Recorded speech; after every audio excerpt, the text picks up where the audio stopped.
Para legitimar essa transferência, foi firmado um contrato de mútuo simulado, contrato que foi apreendido lá atrás, também ainda em 2014, o contrato apreendido na Arbor Consultoria na época, que consistia em mútuo de 6 milhões de reais entre a empresa 2S, Participações, do senhor Marcos Valério, e a empresa Remar, e na sequência um outro mútuo entre a Remar e a Expresso Nova Santo André, do senhor Ronan Maria Pinto. Então, basicamente, esses são os fatos, não chega a ser uma novidade tão grande. Contudo, do ponto de vista das autoridades que participam da investigação, essas arestas do passado devem ser fechadas, devem ser esclarecidos esses fatos, para que possamos seguir em frente e evoluir na investigação em relação ao contexto da Operação Lava Jato. Há inicialmente que fechar algumas arestas do passado que até o presente momento não haviam sido constatadas. Então, os senhores sabem que se trata de fatos que começam em 2004, que tem desdobramentos até os dias atuais, que até o presente momento a Petrobras ainda mantém vigente o contrato com o Grupo Chaim de operação da navio sonda Vitória 10.000, e todos os fatos que tangenciam essa questão também já são de conhecimento público. Os senhores sabem que houve o depoimento do senhor Marcos Valério no ano 2012, que relatou parcialmente esses fatos. Posteriormente, houve a criação do contrato, que legitimou a transferência, e agora, finalmente, a partir das quebras de sigilo bancário e fiscal, foi possível materializar essas transferências.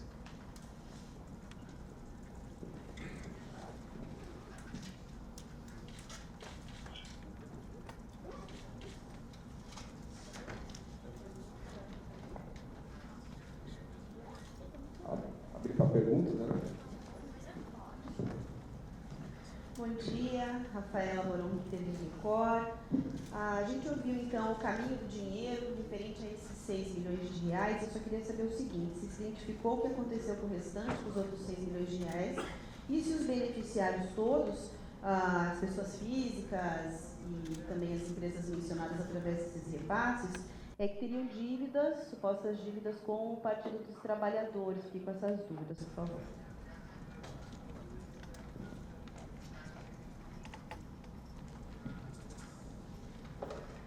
Bom, a outra metade, 6 milhões de reais, segundo o depoimento do senhor José Carlos Bonlai, o depoimento que ele prestou à Polícia Federal também no final do ano passado, que já é público, teria se destinado a saldar dívidas da campanha do município de Campinas, da época de 2002, 2004. E essa intermediação teria ocorrido por dois marqueteiros da região, que seriam Giovanni Favieri e Armando Peralta. A fonte dessa informação é o próprio senhor José Carlos Goulart, e esses fatos ainda estão em investigação. Em relação ao senhor Ronan Maria Pinto, busca-se investigar, e eu acho que é o grande objetivo, esclarecer a razão pela qual ele recebeu esse dinheiro. A grande pergunta, temos algumas teses, mas nada comprovado, é qual que é a razão que lá no ano 2004 ele recebeu 6 milhões de reais provenientes do Banco Chaim, com todas esses estratagemas de lavagem de capitais para ocultar a origem do dinheiro do beneficiário final. Então, uma questão que para a investigação ainda está em aberto. Ele, em princípio, não é uma pessoa que está vinculada a campanhas políticas, não é um marqueteiro, como seriam os dois investigados mencionados pelo senhor José Carlos Goulart. Ele era um empresário do ramo de ônibus. Foi condenado recentemente pela primeira vara criminal de Santo André pelos crimes de corrupção e compulsão, pena 10 anos e 4 meses de reclusão, referente àqueles fatos ainda da gestão do ex-prefeito Celso Daniel, de 99 e 2001. Em tese teria se instalado, pela sentença da vara criminal de Santo André, teria se instalado um esquema de pagamento de propina na Prefeitura de Santo André na época, e o senhor Conan Maria Pinto, juntamente com outros empresários, com outros agentes públicos, estaria envolvido na operacionalização e no repasse desses valores. Isso a gente, o Ministério Público Federal, até constou no parecer do Ministério Público Federal dessa representação, esses fatos, inclusive um dos fundamentos o Ministério Público Federal entendeu que seria cabível a prisão preventiva do senhor Conan Maria Pinto, seria essa recente condenação desses fatos, inclusive fatos aí envolvendo o crime de concussão. O doutor magistrado entendeu por bem conceder a prisão temporária, uma medida menos gravosa, talvez até como uma oportunidade de investigado apresentar a sua versão dos fatos para possibilitar aí a tranquila colheita da prova, e ainda estamos investigando. Então, que há elementos que indicam que havia um esquema de corrupção na Prefeitura de Santo André lá no começo dos anos 2000, existem evidências nesse sentido, e que o senhor Conan Maria Pinto teria participado desse esquema junto com outras pessoas da região, inclusive estando condenado em primeira instância pela Justiça Estadual de São Paulo por esses fatos. Só para esclarecer, o senhor mencionou a situação da Prefeitura de Santo André e em nome do prefeito Celso Daniel, isso ainda é um ponto em que você vai, em que o Ministério Público, a Força Tarefa, vai tentar identificar. Pode ser que tenha relação com o que é analisado agora, para ser mais específico. Basicamente, o objeto da nossa investigação é o crime federal de lavagem de dinheiro do crime antecedente contra o sistema financeiro nacional. Então, o nosso objeto é mais restrito do que o objeto que poderia ser da Justiça Estadual de São Paulo. Investigamos aqui a lavagem dos ativos provenientes do crime de gestão fraudulenta do Banco Chaim, que é o crime federal que cabe atribuição à Polícia Federal e ao Ministério Público Federal. Os demais desdobramentos em relação a Santo André, acho que cabe ao Ministério Público Estadual. Claro que se evidências surgirem nessa investigação, haverá o compartilhamento de provas, mas, em princípio, o nosso objetivo é esclarecer a lavagem de dinheiro do crime de gestão fraudulenta do Banco Chaim. Bom dia, Tabata da Rádio CBN. A gente vê nessa etapa da Lava Jato alguns nomes que já apareceram em outras investigações, em 2005, no caso do Mensalão. O próprio Delúbio Soares, ex-tesoureiro do PT, já foi condenado no Mensalão e hoje foi prestar depoimento em São Paulo. A gente pode dizer que essa fase é uma ligação, a gente chega ao Mensalão, o Mensalão e a Lava Jato se unem nessa fase, a gente vê personagens se repetindo, a gente vê um esquema se repetindo. É realmente agora a prova de que os esquemas estão ligados, os envolvidos são os mesmos? Há realmente, do meu ponto de vista, há alguma ligação, né? Não é o mesmo esquema, não pode-se dizer que é o mesmo esquema, mas são esquemas interrelacionados. Se você analisar a época desses fatos, 2004, ainda vigia o esquema no Mensalão, e esse esquema no Mensalão basicamente consistia na obtenção de empréstimos fraudulentos junto ao Banco Rural e ao Banco BMG, em troca de favores do governo. Basicamente era esse, claro que é um esquema muito mais complexo que isso, mas, ao grosso modo, havia na época empresas do senhor Marcos Valério que obtinham empréstimos junto a essas instituições financeiras. Esses empréstimos eram simulados, porque não eram pagos, as dívidas, havia a rolagem sucessiva das dívidas, e, posteriormente, as instituições financeiras eram agraciadas com algum favor do governo federal. Nesse caso, envolvendo o Banco Chaim, a tipologia foi muito parecida, né? Havia um empréstimo também fraudulento, obtido junto a uma instituição financeira, que, posteriormente, também veio a ser pago com um esquema de favorecimento dentro do governo federal, dentro da Petrobras, inclusive um favorecimento que ocorreu muito depois já do Mensalão ter sido descoberto, né? Então, estamos analisando fatos de 2004, outubro de 2004, o Mensalão veio à tona em maio de 2005, né? Então, eram épocas uma época que esse esquema ocorreu concomitantemente ao mensalão, e por isso você vai ter alguma semelhança de alguns personagens, inclusive o próprio Marcos Valério, no caso que teria sido acionado, isso, enfim, já é de conhecimento público já há alguns anos, mas segundo o Marcos Valério, ele fala que o Silvio Pereira teria lhe procurado lá em 2004, pedindo para operacionalizar mais esse esquema de lavagem de capitais, também envolvendo um empréstimo fraudulento junto a uma instituição financeira muito parecido ao que ocorreu no esquema conhecido como mensalão, que foi já aí julgado definitivamente em ação penal 470 no Supremo Tribunal Federal.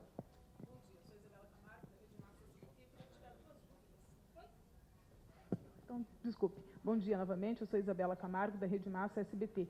Só para amarrar na linha do que a gente está discutindo aqui, há indícios de que o esquema de corrupção, então, na Prefeitura de Santo André tenha se permanecido ou se mantido desde a morte do ex-prefeito? E o segundo ponto é o que justificou a medida hoje, qual foi o pedido em relação a Delúbio Soares? Obrigada. Em princípio, do âmbito do meu conhecimento, o que eu conheço do esquema de corrupção na Prefeitura de Santo André, é o que está na sentença pública da primeira vara criminal de Santo André, que diz basicamente que havia um esquema de repasse de propina entre 99 e 2001. O âmbito do meu conhecimento é esse. Se esse esquema continua até os dias atuais no município, eu realmente desconheço. Em relação... Desculpa?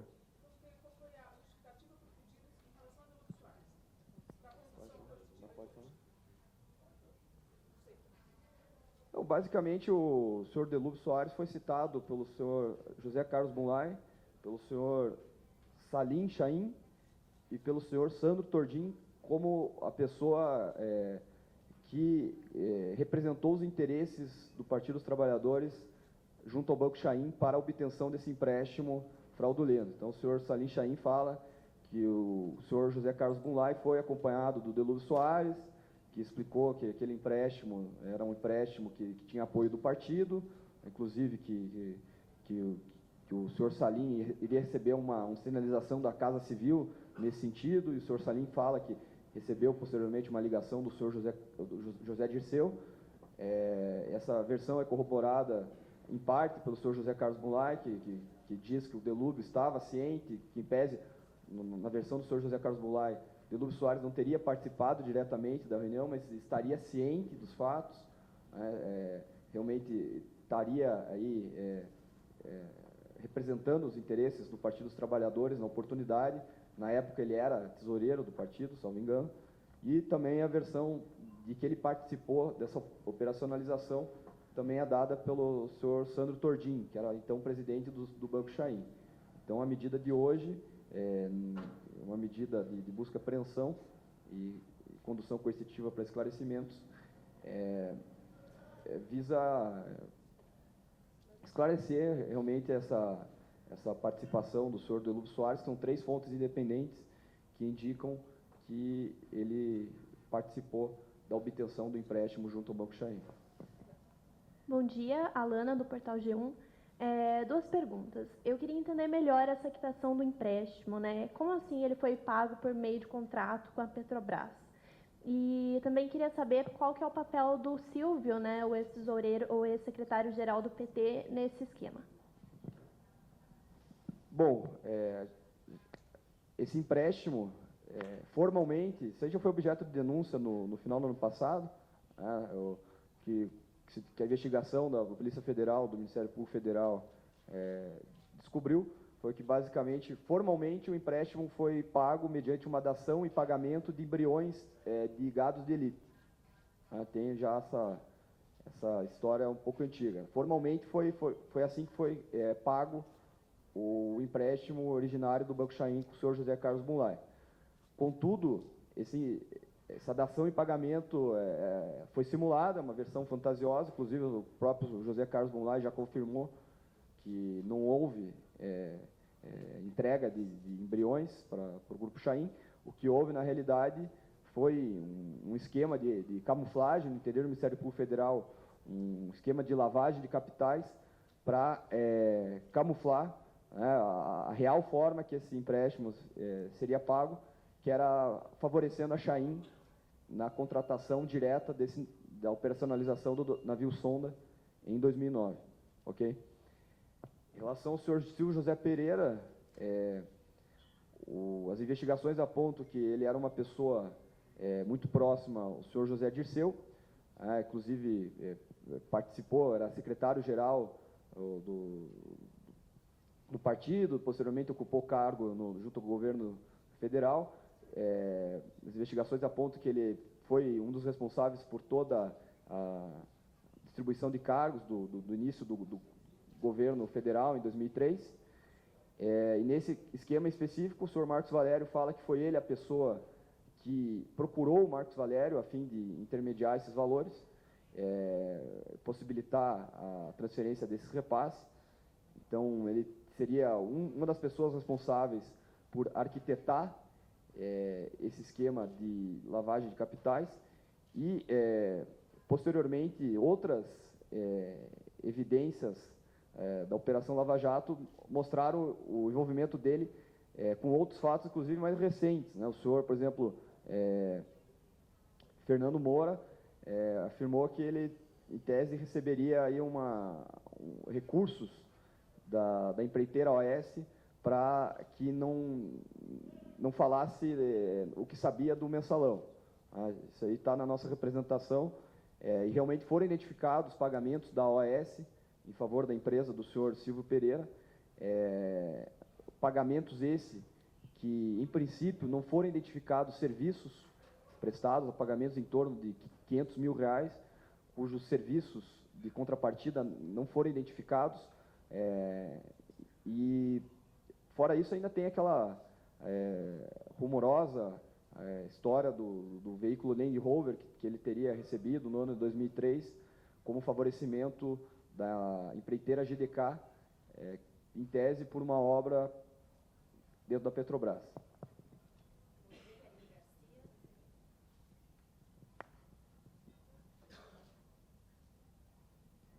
Alô, oi. Bom dia, Karine Garcia, da RPC. Eu queria saber qual é exatamente o papel do Breno, né, qual é a justificativa, enfim, o que o levou a uma condição coercitiva, e quem é esse empresário carioca que também estaria envolvido no esquema? O senhor Breno, ele também foi citado pelo senhor Marcos Valério como a ponte de ligação entre o Partido dos Trabalhadores e o senhor Ronan Maria Pinto. O senhor Breno é uma pessoa que tem uma ligação próxima com o partido até os dias atuais. E ele volta a aparecer também na Lava Jato. Interessante, inclusive, como os personagens acabam se repetindo. No episódio do pagamento da multa do senhor Enivaldo Quadrado, no mensalão, a Meire Bonfim havia dado uma declaração no sentido de que o senhor Enivaldo teria sua multa do mensalão paga pelo Partido dos Trabalhadores, né? E a razão do pagamento dessa multa por partido é justamente o contrato envolvendo os fatos do dia de hoje, que o senhor Enivaldo tinha em seu poder, e esse pagamento da multa estava sendo feito pelo senhor Breno Altman, certo?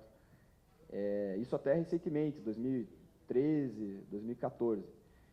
E o senhor Enivaldo Quadrado, quando ouvido sobre esses fatos, ele confirmou que o senhor Breno Altman realmente teria pago parte da multa no mensalão, lhe emprestando R$45 mil, sem nenhum contrato formal, certo?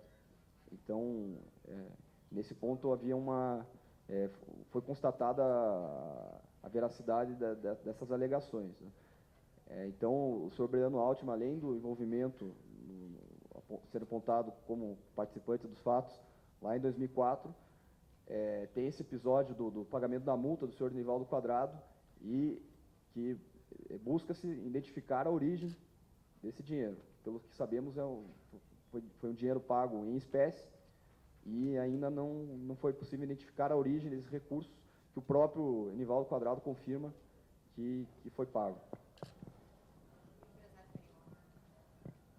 Empresário carioca, a decisão está pública, será? Pode?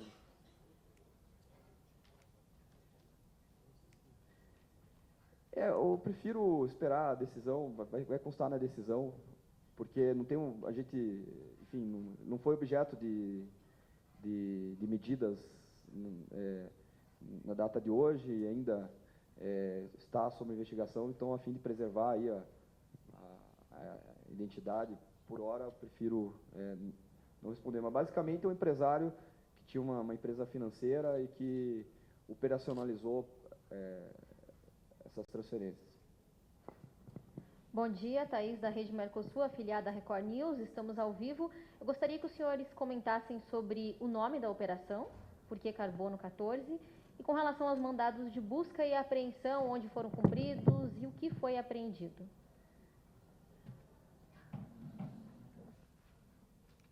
O nome foi só uma referência usada por métodos da ciência e de datação e de investigação de fatos passados, porque a investigação de hoje, embora atual, ela arremete alguns fatos antigos também e fatos que ainda estão no imaginário popular como, em tese, não esclarecidos, mas apenas por isso, só uma vinculação sem nenhuma conteúdo específico, relacionado a conteúdo específico da investigação.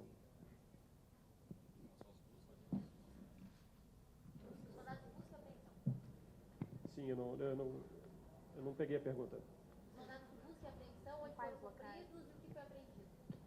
Não, o que foi apreendido, eu não tenho a relação, o balanço final, mas foram 5 residências, 2 residências do seu Silvio José Pereira, a residência do Ronan Maria Pinto, Breno Altman e Delúbio Soares.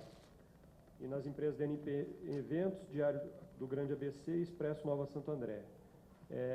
2 desses mandados de busca ainda estão em andamento nas empresas e o restante já foi concluído, mas infelizmente ainda não tenho o balanço ainda do que foi apreendido. Juliana, Folha de São Paulo, eu queria perguntar, em tese, né, enfim, o dinheiro pago para o Ronan poderia ser para calá-lo em virtude do assassinato do prefeito Celso Daniel?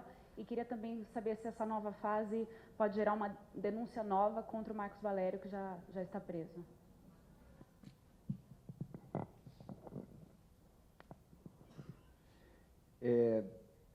Por enquanto, não temos nenhuma evidência concreta da razão do pagamento, como eu falei no começo. Um dos objetos da investigação é justamente esclarecer a razão desse pagamento. Em relação ao senhor Marcos Valério e uma possível denúncia, em relação a ele, no momento não temos ainda como especificar. Geralmente a gente busca apenas falar do que já foi feito. Então, em relação ao futuro, seriam meras conjecturas. Eu prefiro esperar aí o final das investigações.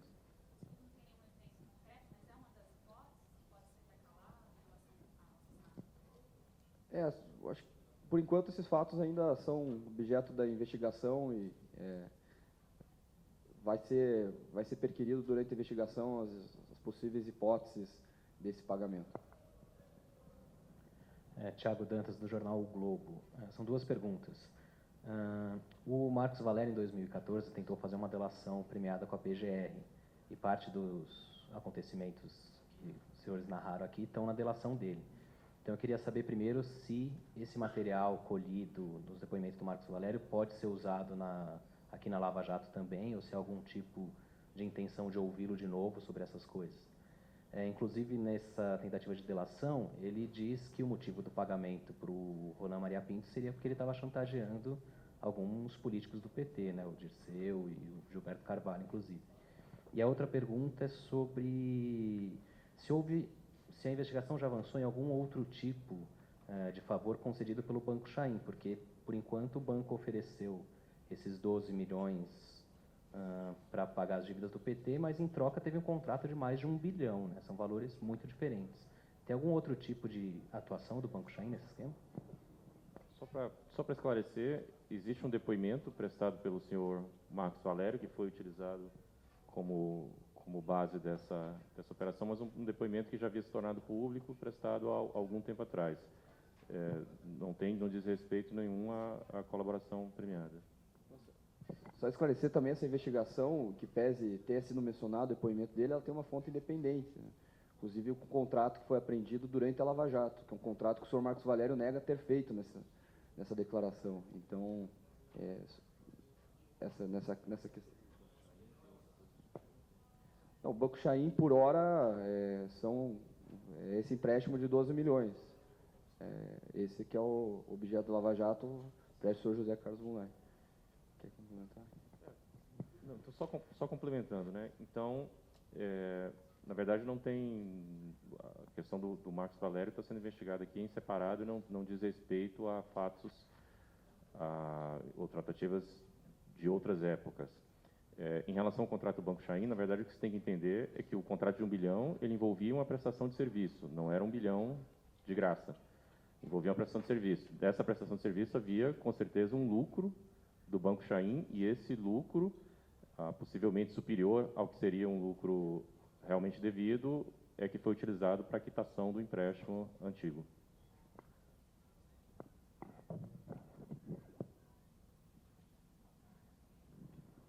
Bom dia, Rafael Coimbra, da Globo News. Sobre o Ronan, eu queria entender melhor a participação dele. Ele era um repassador desses valores ou ele era o destinatário final? E se ele é o destinatário final, por que ele recebeu o dinheiro?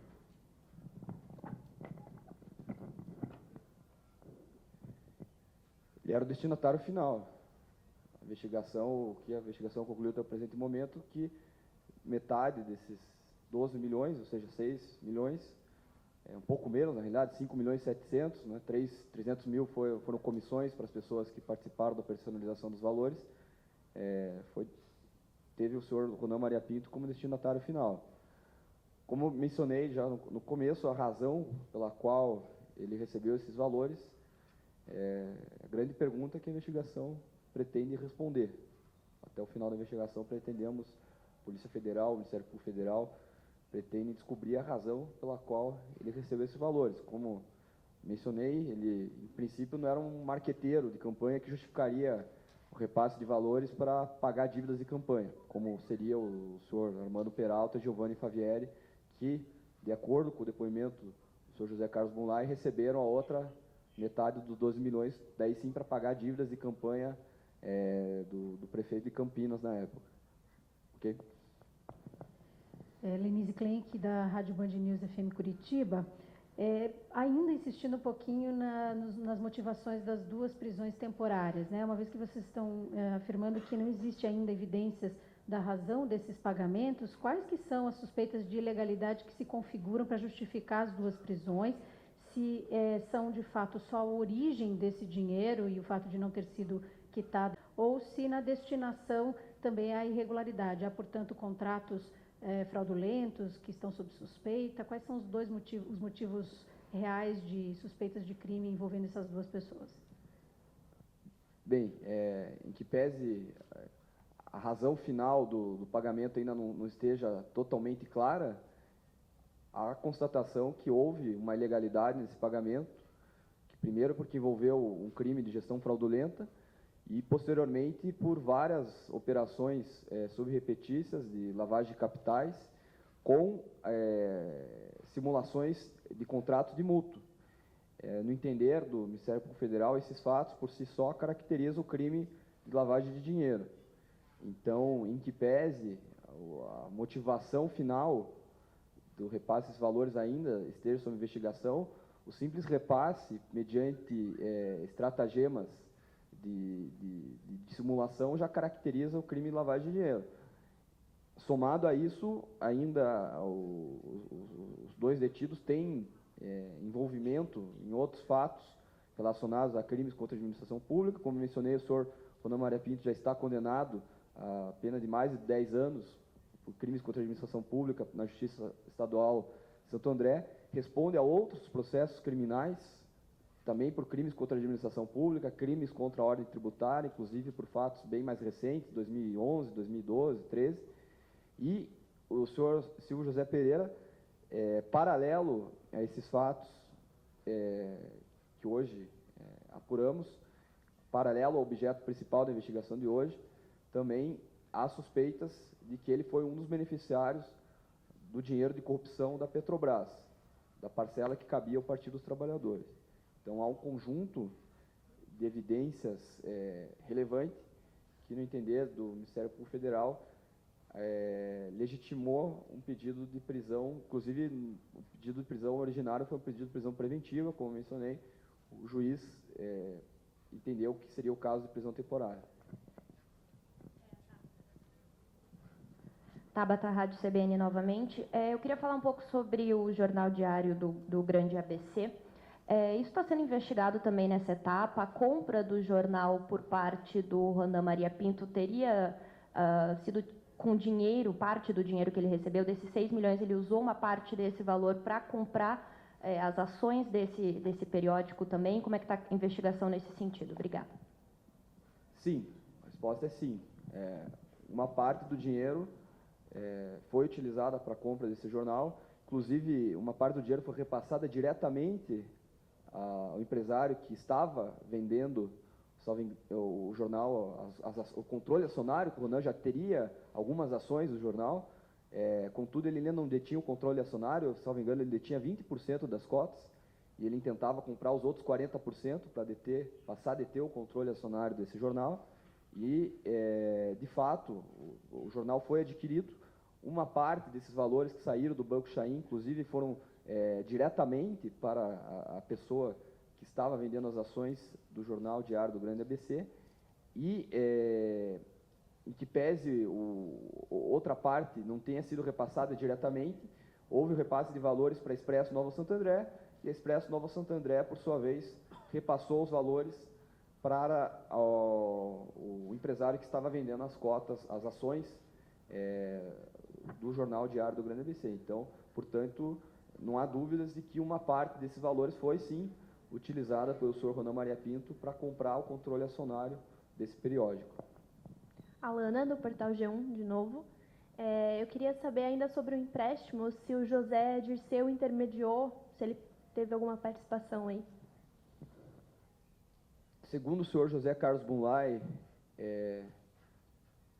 segundo o senhor Sandro Tordim e o senhor Salim Chaim, o senhor José Dirceu teria telefonado ao senhor Salim Chaim na época que estava sendo solicitada a concessão do empréstimo, para tratar de banalidades, como diretamente ele não teria mencionado esse empréstimo, mas, segundo a versão do senhor Salim Chaim, não havia razão plausível para receber aquele telefonema do então ministro-chefe da Casa Civil, e na interpretação do controlador da instituição financeira, o senhor Salim, aquilo era uma sinalização da Casa Civil, a sinalização que o senhor Delúbio Soares falou que iria acontecer, para indicar que realmente o empréstimo seria destinado ao partido e que, enfim, possivelmente o grupo seria posteriormente agraciado com alguma benesse do governo federal.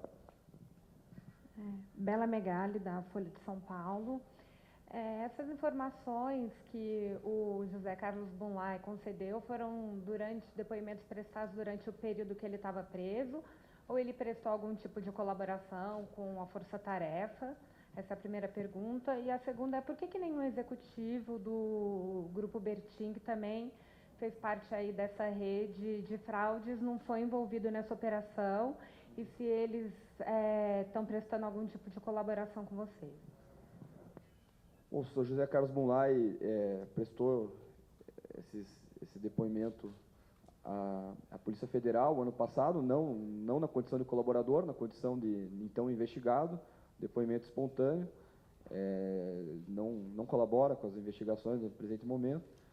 O Grupo Bertin foi alvo de buscas na fase de novembro, fase, salvo engano, 22 de novembro, houve a deflagração da 21ª fase, e na época foram cumpridos os mandados de busca e apreensão no Grupo Bertin, e houve condução coercitiva de executivos do Grupo Bertin em razão desses mesmos fatos.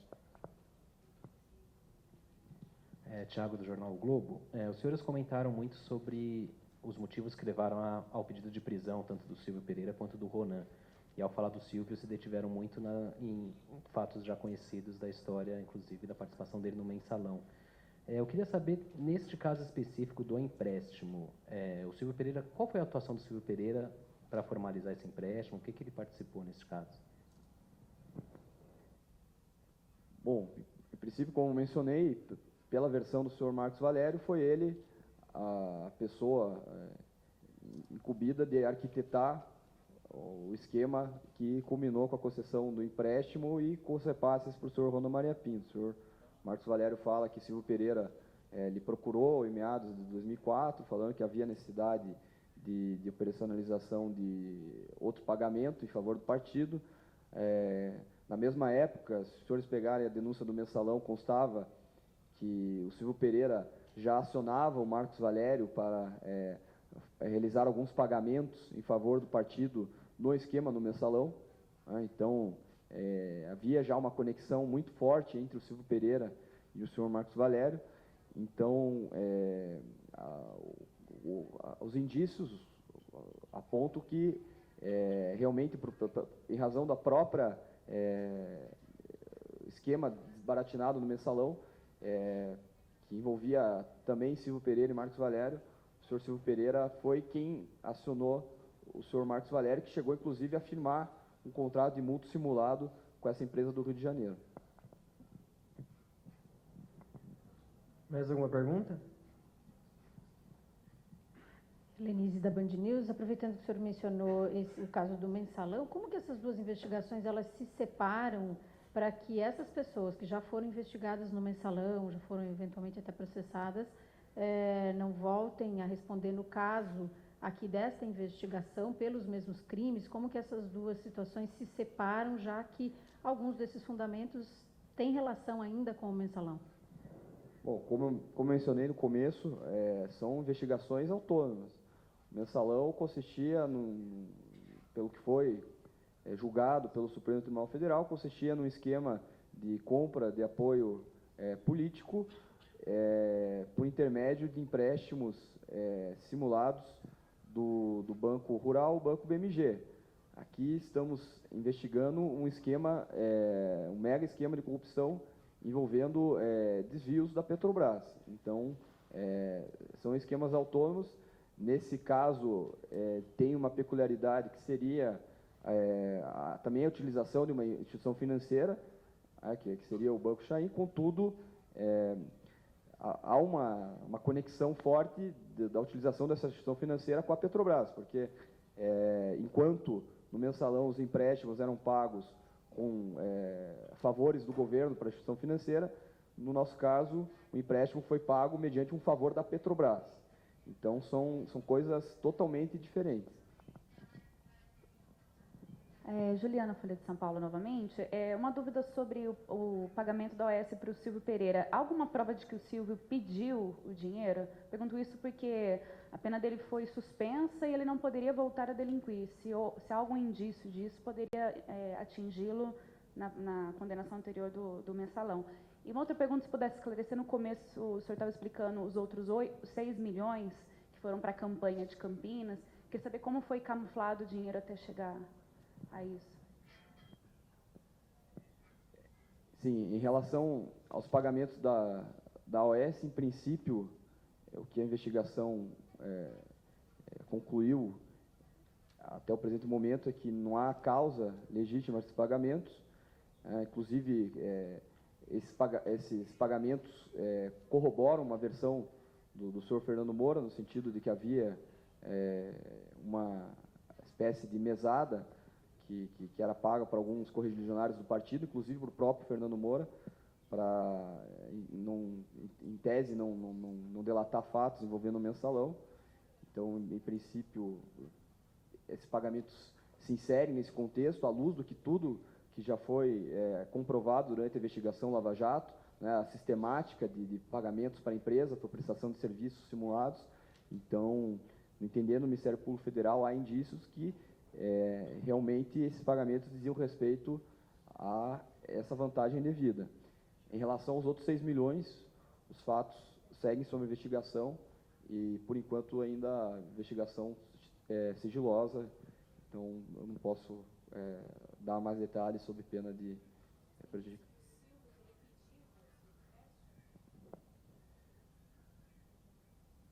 tem indicativos de que sim.